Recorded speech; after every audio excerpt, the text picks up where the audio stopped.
I knew something was wrong the moment I heard the kid scream. I was walking out of Dominic's restaurant, the one I use for quiet meetings along the Savannah waterfront. The evening air was heavy with the smell of jasmine and river salt, but the sound that cut through it made every instinct in me sharpen. "Don't get in your cars!" I turned fast. A small boy was running toward my SUVs. His sneakers slipped on the wet cobblestones, his backpack bouncing against him, and his little voice was shaking with real terror. Not the kind you fake. The kind you feel in your bones. My men stepped in front of me instantly, forming a wall. They were ready to pull weapons, ready for anything. But the kid kept pushing, trying to get past them, his face streaked with tears and dirt. "There are bombs under all of them," he cried. "I saw the men. They weren't real maintenance workers." Bombs. My hand went to my gun before I even realized it. Everything in me went cold, my mind switching into the mode that had kept me alive all these years. "Hold," I ordered my men. They froze on command. I stepped forward, crouching until I was level with the boy. He was shaking so hard I could hear his teeth click. His eyes were wild with fear but honest. No lies, no games. "What's your name?" I asked. "Gavin," he whispered. "Gavin Crawford." He held a sketchbook to his chest like it was the only thing keeping him together. And when he pointed toward the SUVs, his hand trembled with certainty, not confusion. "I was drawing the fountain for school," he said. "I saw two men in coveralls go under your cars. Their patches were wrong. They moved too fast. I knew something was wrong, so I ran here as fast as I could." I stared at him, feeling something I hadn't felt in years. Someone was trying to kill me tonight. And this little boy had seen it before any of my trained men. Bishop, my head of security, was already barking orders into his radio. Within seconds, the perimeter tightened, civilians were pushed back, and my explosives specialist was racing toward the cars. The boy's breathing hitched. His small shoulders shook. I put a hand gently on his arm, surprising even myself. "You did good," I told him quietly. His eyes widened like he wasn't used to adults speaking to him that way. Bishop's voice crackled in my ear. 4 devices. Military grade. Remote detonation if he hadn't warned us. He didn't finish. He didn't need to. That kid had just saved my life. Before I could say anything else, tires screeched behind the barricade. A beat-up Honda skidded to a stop, and a woman jumped out. She wore nurse's scrubs, her hair coming loose from a ponytail, her face pale with fear. "Gavin!" The boy spun around and she ran to him, dropping to her knees and pulling him into her arms with the strength of someone who almost lost everything. I watched the relief hit her like a wave. Then she looked up at me, and everything in her body changed. She pushed Gavin behind her, shielding him with her whole frame. "Stay away from him," she said. Her voice was steady, even as her hands shook. "Mrs. Crawford," I said, straightening, "your son just saved my life." Her eyes widened. The name hit her like a blow. Crawford wasn't common in Savannah, and standing this close to her, the truth slammed into me. I'd seen those eyes before, 15 years ago. Before I could say anything, officers began storming the scene. Cameras flashed, sirens wailed. My people were already shutting everything down. I leaned closer to her, lowering my voice. "I need 5 minutes," I said. "Inside. Away from this noise." "No," she snapped. "We're leaving." "You can't," I said. "Not until I tell you why your son is now in danger." She froze. Her hand tightened around Gavin's. Her throat bobbed as she swallowed fear. Gavin tugged her sleeve. "Mom, he was nice to me." Her expression cracked, just a little. And that was all the opening I needed. I led them through the restaurant's private entrance. Bishop secured the room. The door shut behind us, leaving just the 3 of us in silence thick enough to choke on. Lainey Crawford stared at me like she wanted to fight and run at the same time. I looked at the boy who saved my life. At the woman who didn't yet know I owed her more than she could imagine. And finally, I said the truth. I'd kept buried for 15 years. "Your husband didn't die a dirty cop," I told her. "Rico Crawford died saving me." Her knees buckled. Gavin grabbed her hand. And I knew. Nothing about this night was ever going to be simple again. I didn't know which one of them looked more stunned. Lainey, who stared at me like I'd ripped open a wound she'd been forced to live with for 15 years. Or Gavin, whose small hand tightened around his mother's as if he understood the moment was bigger than him. I kept my voice steady. "Your husband died a hero," I said. "And the police lied about it." Lainey stepped back like the words physically hit her. "No," she whispered. "They told me he was corrupt. That he died helping criminals." "They lied," I repeated, "to protect their own." For a long moment she just stood there, breathing hard, her face pale with shock. Then her eyes landed on the sketchbook Gavin held. Her son, her brave, terrified, brilliant son, had saved me the same way Rico once did. I placed my hands on the table and pushed a small folder toward her. I had kept it for years. Evidence Rico had gathered, evidence he died for. Lainey hesitated before opening it, her fingers trembling. Inside were photos, documents, coded messages Rico had sent me through our undercover channels. She traced his handwriting with shaking fingertips. "This," her voice broke. "Why didn't anyone tell me?" "Because the people who killed him were the ones writing the report," I said. "They couldn't let the truth come out." She looked up at me with eyes full of grief and anger and something worse. "Betrayal. You knew," she whispered. "All this time you knew and you never told me." I had no defense, only truth. "I was 17, I said quietly. "I didn't know how to come to a widow and explain that her husband died saving a boy born into the world he was trying to destroy." Silence filled the room, heavy, crushing. Gavin looked between us, confusion clouding his tear-streaked face. "Mom?" he whispered. "Was Dad good?" I knelt so I was eye level with him.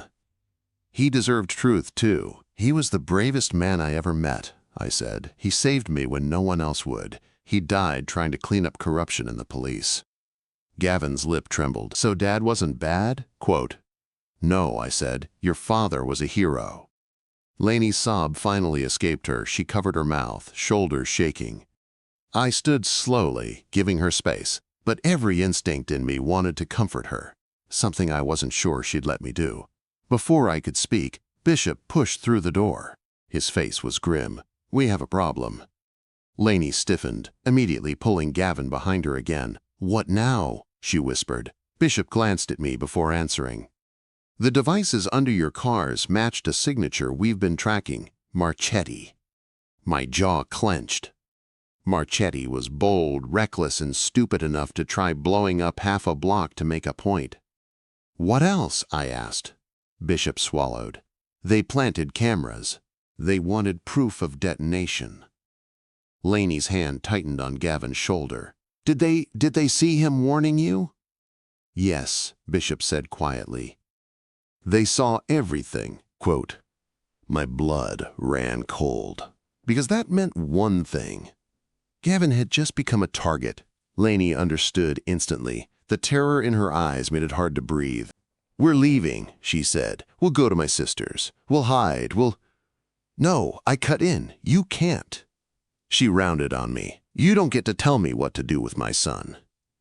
"Lainey," I said, meeting her eyes, "you run to your sister. You get her killed too. Marchetti has connections across the southeast. They will find you. They will find him."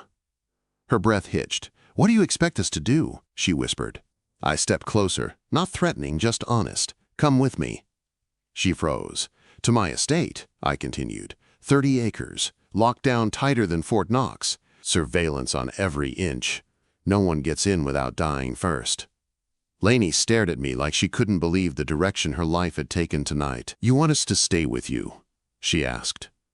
"I want to keep you alive," I said simply. Her throat worked. She looked down at Gavin, who looked back up at her with trusting, exhausted eyes. The fear on her son's face broke something inside her. She looked back at me. "Will we be safe?" she whispered. "As safe as humanly possible." Lainey looked at Gavin again, his messy hair, his trembling hands, the sketchbook clutched like a shield. Her decision was written across her face before she even spoke. "Okay," she said softly, "we'll go." Relief hit me harder than expected. I didn't understand it yet. Not fully. Not until later. But that night, when I led them out the back entrance, keeping Gavin tucked between us as Bishop's men formed a protective circle, I felt something I hadn't felt in years. Purpose. And something dangerous growing beneath it. Because I already knew this. This woman and her brave little boy weren't just entering my home, they were entering my life. And nothing in my world would ever be the same. The Holloway estate looked different when you were bringing a frightened mother and her son there. I had walked through those iron gates 1,000 times, but that night, as they opened in front of us, I felt something tighten in my chest. Responsibility. Protection. Something deeper I wasn't ready to name yet. Gavin fell asleep on the ride, his head resting against Lainey's arm. She held him the entire drive, her hand protectively stroking his hair in slow circles. She looked exhausted, terrified, and still somehow ready to fight anyone who tried to touch her child. When we finally reached the house, Martha, the housekeeper who'd raised me more than my own parents did, took one look at Lainey and Gavin and understood everything without a word. She led them upstairs to connected bedrooms, speaking gently, her voice soothing Gavin even in his half-sleep. I watched Lainey follow her. I noticed the way she touched the door frame of the bedroom, softly, like she was afraid it wasn't real, like safety was something she didn't trust anymore. When the door closed behind them, I finally let out a breath I'd been holding for hours. Bishop stepped beside me. "You okay?" No, but that wasn't something I said out loud. "They're safe for now," I said instead. "That's what matters." Quote. The next morning, sunlight poured into the sunroom like it was trying to paint over everything that had happened the night before. I walked in, expecting chaos, fear, questions. What I found instead was Gavin sitting at the long table eating pancakes like a kid who hadn't slept next to danger his entire life. Martha fussed over him, making sure he had syrup, fruit, anything he wanted. The kid looked calmer, brighter. He even smiled. Then Lainey walked in, and everything in the room shifted. Her hair was still damp from the shower. She wore simple jeans and a t-shirt, nothing fancy, but she looked real, strong, tired in a way that made me want to fix everything wrong in her world. She froze when she saw me. I didn't blame her. I'm not the kind of man most mothers want anywhere near their children. But Gavin waved at me like we weren't living inside a nightmare. "Chase, look," he said, showing me a sketch he'd already made of the garden. The kid worked fast, and he saw everything. "It's good," I said. "You captured the light on the fountain." He grinned like I'd given him a medal. Lainey sat down slowly, her fingers wrapped around the coffee cup Martha placed in front of her. Her eyes were still swollen from crying last night. She didn't hide it. She didn't apologize for it. She just sat there, steady and silent. I liked that about her more than I should have. Around us, guards patrolled the grounds. Security cameras swept the perimeter. My entire world was pointed at one goal: keep them alive. Breakfast ended quietly. Gavin ran off with his sketchbook to explore the library. Lainey stayed behind, staring at her hands like she was gathering courage. Finally, she spoke. "What happens now?" I sat across from her. "Marchetti will send people to look for you, but this estate is locked down. They won't get close." "And after that?" Her voice held something different. Fear, yes, but something else too, something I felt mirrored inside me. "After that," I said, "I'm going to end this." She looked up sharply. "By end, you mean?" "I mean he'll never be able to hurt you or Gavin again." She exhaled shakily. "I don't want Gavin growing up in fear," she whispered. "He won't." We held each other's gaze for a long moment. There was a pull there, familiar, unsettling, magnetic. But we both looked away before it became something neither of us could ignore. Days passed, and something unexpected happened. We fell into a rhythm. Gavin spent hours drawing in the library, filling page after page with sketches that looked like they belonged in galleries. Lainey explored the grounds, walking the garden paths like she was relearning what peace felt like. Martha adored Gavin and mothered Lainey without asking permission. I watched all of it from the edges, telling myself it was just part of keeping them safe. But it felt like more. It felt like life. One evening I found Lainey on the veranda. The sun was dipping behind the trees, casting gold across her face. She looked softer, calmer, but still carrying weight that hadn't let go of her yet. I brought her a drink. "Mind if I sit?" She hesitated, then nodded. For a while, we just sat there listening to cicadas sing in the warm air. "You're quiet tonight," I said. She let out a breath. "I'm trying to figure out how to be here without feeling like I'm betraying everything I believe in." I knew what she meant. She was a nurse, a protector, someone who lived by rules I'd never followed. "You're not betraying anything," I said softly. She turned to look at me. Her eyes were tired but strong. "You're not the man they describe in the papers. And you're not the kind of woman who belongs in my world." She smiled sadly. "Then why do I feel safer here than I have in years?" Her honesty hit me harder than any bullet ever had. I lowered my voice. "Lainey, I'm not your enemy." "I know," she whispered. Something shifted then, something neither of us had planned. The air thickened. The world went quiet. Her hand brushed mine. Accidentally. Or maybe not. Either way, I didn't pull away. "Chase," she said softly, warning and wanting mixed in her voice. "Lainey," I answered. We didn't kiss. Not then, not yet, but for the first time since her husband died and since I inherited the blood-soaked empire my father left behind. I wanted something impossible, something real, something that looked like a future. With her. With the boy who saved my life. Before either of us could say anything more, thunder cracked in the distance, and Bishop appeared at the door, stiff with urgency. "Chase," he said, "we need you." Marchetti made a move. And just like that, reality crashed back in. Danger, violence, war. But as I stood to follow Bishop, Lainey reached out.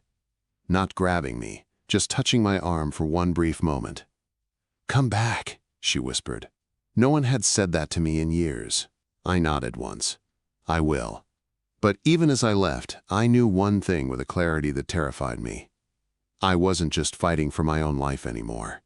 I was fighting for hers. For Gavin's. For something worth living for. When Bishop called me into the study that night, I knew something had shifted. Marchetti had finally made a mistake big enough for me to see daylight through it. A weak spot.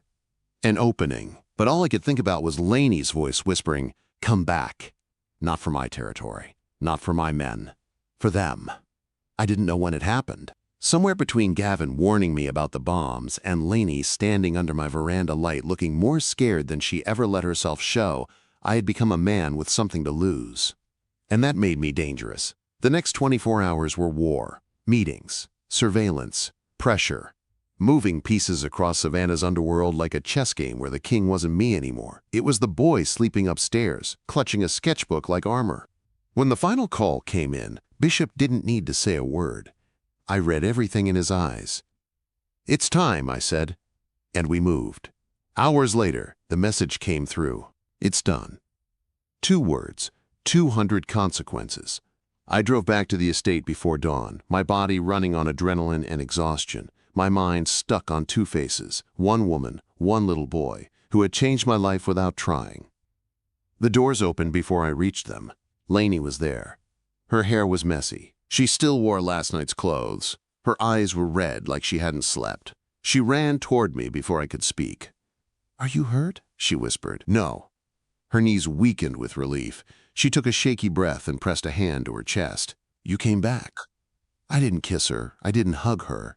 I just reached out and brushed my fingers along her jaw. A small touch that meant more than anything I'd said all night.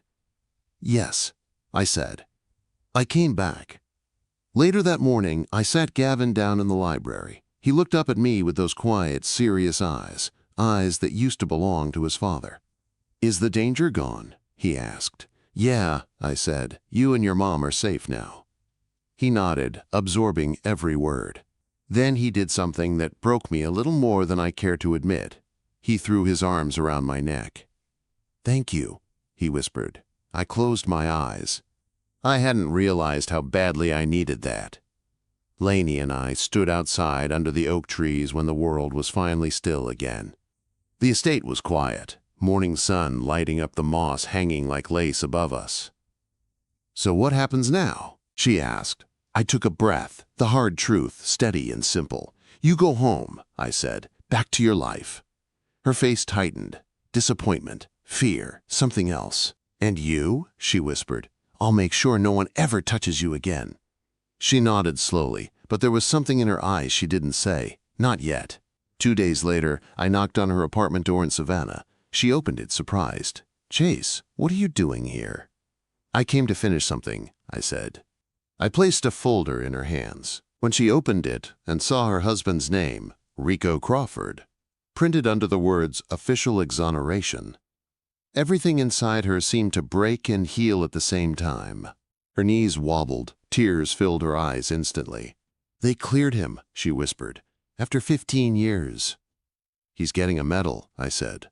"There'll be a ceremony next month." She covered her mouth, sobbing quietly.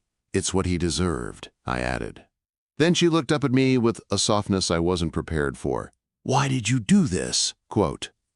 I stepped closer, not too close, just enough. "Because he saved me," I said, "and because you and Gavin saved me again." Her breath caught. She didn't look away. "And us?" she whispered. "What happens to us?" So I told her the truth. "I don't want you to walk out of my life. Not now, not after everything. I want to see where this goes. I want something real." She stared at me for a long moment. Then she reached out, hand trembling, and touched my chest right over my heartbeat. "Chase," she whispered, "I want that too." And when she leaned in, slow, careful testing, I met her halfway. The kiss wasn't wild or rushed. It was soft, steady, like two people finally letting themselves breathe. When she pulled back, she smiled through tears. "You know, Gavin already thinks you're family." I felt a laugh break out of me. Something rare and real. "Then maybe," I said quietly, "we should become one." Her eyes widened, but not with fear. Hope. Months later, I stood in a police memorial garden, watching Gavin accept his father's posthumous medal. Lainey held his hand on one side. I held hers on the other. Her thumb brushed mine in a quiet, private promise. Gavin lifted the medal to the sunlight, smiling proudly. A boy who once ran toward danger to save a stranger. A boy who unknowingly saved me from a life I thought I was trapped in forever. Lainey looked at me, eyes soft and warm. "You ready?" she whispered. "For what?" "For the rest of it," she said. "For us." I took her hand fully this time. "Yeah," I said, "I'm ready." And as the wind moved through the garden and the world finally felt safe again, I understood the truth I'd been running from. I hadn't rescued them. They rescued me.